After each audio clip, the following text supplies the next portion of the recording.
ભારતીય જનતા પાર્ટીના ઓછામાં ઓછા 200 નેતાઓની શાળાઓ ચાલે છે.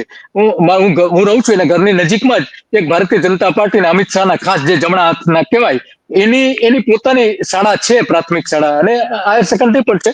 તો એને રમતગમત નથી, શોપિંગ સેન્ટરમાં આખી શાળા ચાલી રહી છે. રમતગમત માટે સામેનું જે ગાર્ડન છે ત્યાં બાળકોને લઈ જાય છે, ગાર્ડનની અંદર. તો આ હાલત તમે કહો છો ને કે આવી હાલત અત્યારે થઈ ગઈ છે. જો અમદાવાદમાં 1200 શાળાઓને રમતગમતના મેદાન ના હોય તો ગ્રામ્ય વિસ્તારોમાં તો ખુલ્લી જમીન હોવા છતાં પણ ત્યાં પણ નથી આપવામાં આવતા. તો આવી હાલત છે. મયુરભાઈ, શું કરો બોલો?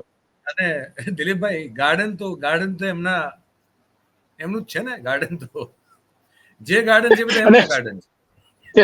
અમને પછી જ્યાં આ બિચારા બાળકોને જ્યાં રમવા માટે લઈ જતા હતા ટીચર, તો આ જો ભાજપની કેવી નીતિ છે હું તમને કહું તો ત્યાં આ જે ગાર્ડનમાં જ શાકભાજી બજાર બનાવી દીધું. હમણાં જ બિલ્ડિંગ બનાવી દીધું, હમણાં થોડા સમય પહેલા ઓપનિંગ પણ કરી દીધું. અને આ જે શાકભાજીનું ગાર્ડન છે, જે ગાર્ડનમાં શાકભાજીનું જે બજાર બનાવેલું છે પાકું બાંધકામ સાથેનું, તો હવે ત્યાં કોઈ શાકભાજી લેવા જતું નથી. તો લારી અંદર જેટલે સ્ટોલ આપેલા તો બધા બહાર લારીઓ લઈને ઉભા રહે છે. તો આવી હાલત છે અમદાવાદમાં. મયુરભાઈ, અમદાવાદમાં તમને એક આંકડો આપી દઉં કે 40 વર્ષથી ભારતીય જનતા પાર્ટી સતત, એક વચ્ચે થોડો 4-5 વર્ષનો કોંગ્રેસનો સમય આવી ગયો, 40 વર્ષથી અમદાવાદમાં ભારતીય જનતા પાર્ટીનું શાસન છે. હા, ત્યાંની અમદાવાદની સરકાર એ ચલાવે છે.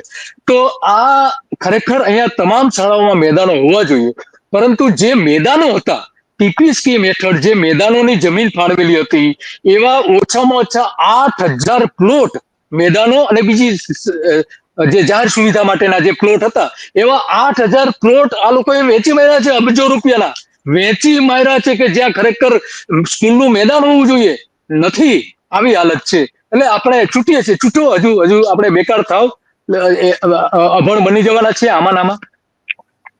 હું મેહુલ ને એક રિક્વેસ્ટ કરું આપણા ભાઈને કે જો પેલું એક પ્રવેશોત્સવ વગરનું વખતનું જૂનું એક મોદી સાહેબનું એક ભાષણ છે, એનો એક આપણે એનો અંશ સંભળાવવા માંગીએ છીએ, જો સાંભળતા. અને ત્યારે ખેતીમાં સફળતા મળતી હોય છે.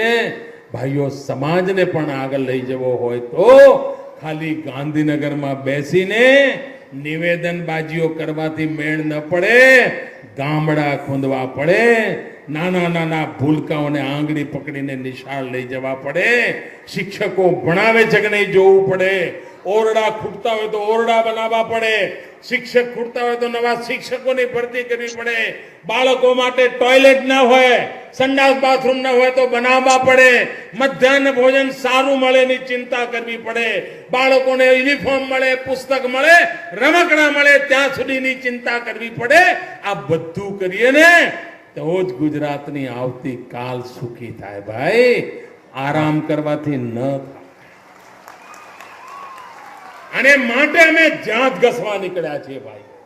જો નિવેદનબાજ નેતાઓ, એમને કઈ કરવું નથી ભાઈઓ, ગુજરાતની ઘોર ખોદવા બેઠા છે લોકો.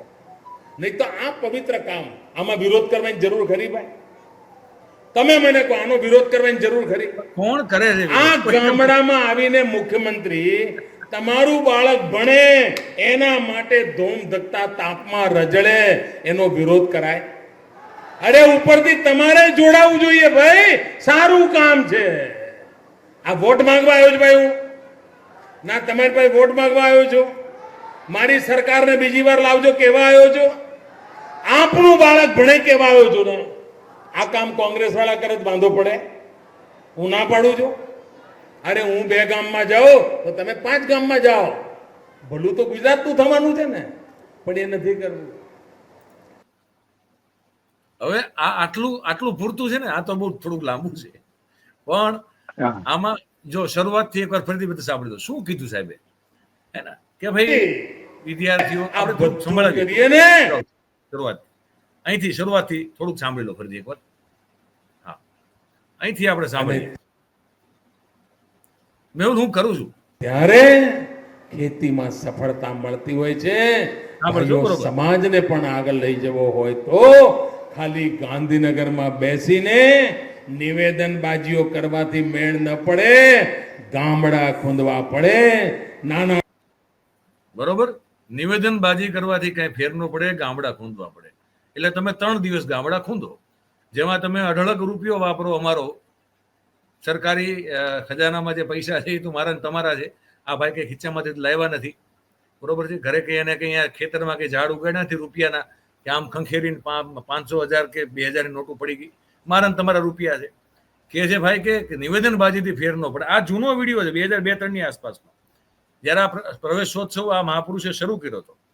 તો કે છે કે ગામડા ખૂંદવા પડે. ખૂંદો, બરોબર છે. હવે આગળ સાંભળો શું કરવું પડે. નાના ભૂલકાઓને આંગળી પકડીને નિશાળ લઈ જવા પડે. શિક્ષકો ભણાવે છે કે નહીં જોવું પડે. ઓરડા ખૂટતા હોય તો ઓરડા બનાવવા પડે. શિક્ષક ખૂટતા હોય તો નવા શિક્ષકોની ભરતી કરવી પડે.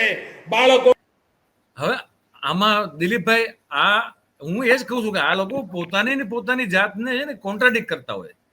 આ લોકો પેલા શું ભૂલી ગયા એ બધું ભૂલી જાય. તમારા સુપ્રીમ લીડર જે છે, જ્યારે ગુજરાતના એના મુખ્યમંત્રી કે મુખ્યપ્રધાન હતા, આ એમના જ શબ્દો છે ને. આ કોઈ મેં તો મેન્યુફેક્ચર કર્યા નથી ભાઈ, બિલકુલ નહીં. શું કહી રહ્યા છે કે ઓરડા ખૂટતા હોય તો ઓરડા વધારવા પડે, શિક્ષકો ખૂટતા હોય તો શિક્ષકોની ભરતી કરવી પડે, સ્કૂલના બાળકોને હાથ પકડીને આંગળી પકડીને સ્કૂલમાં લઈ જવા પડે. હજી સાંભળો અત્યારે, હજી આ ભાઈ શું કે સાંભળો. માટે ટોયલેટ ના હોય, સંડાસ બાથરૂમ ના હોય તો બનાવવા પડે. મધ્યાહન સંડાસ નો હોય, ટોયલેટ બાથરૂમ ન હોય તો ભણવા પડે. દિલીપભાઈ, એનો આંકડો આપણી પાસે આવી ગયેલો હતો 2022 કે 24 માં. આપણે વાત કરેલી વખતે કે કેટલા સંડાસ અને કેટલા ટોયલેટ ખૂટે છે, ઓરડા કેટલા ખૂટે છે. હે ને? વાત તો સાચી છે. એ આપણી પાસે આંકડો હતા, પણ એમાં જે વાત કરે છે ને, એમાં એક વાત આપણે કહી શકીએ. શિક્ષકોની જે વાત કરી ને, તો ગુજરાતમાં 2462 શાળાઓમાં ફક્ત એક જ શિક્ષક થી ચાલે છે. કેટલી? 2500 શાળાઓ એક જ શિક્ષક થી ચાલે છે. અને એમાં વિદ્યાર્થીઓ કેટલા ભણી રહ્યા છે? 90,000.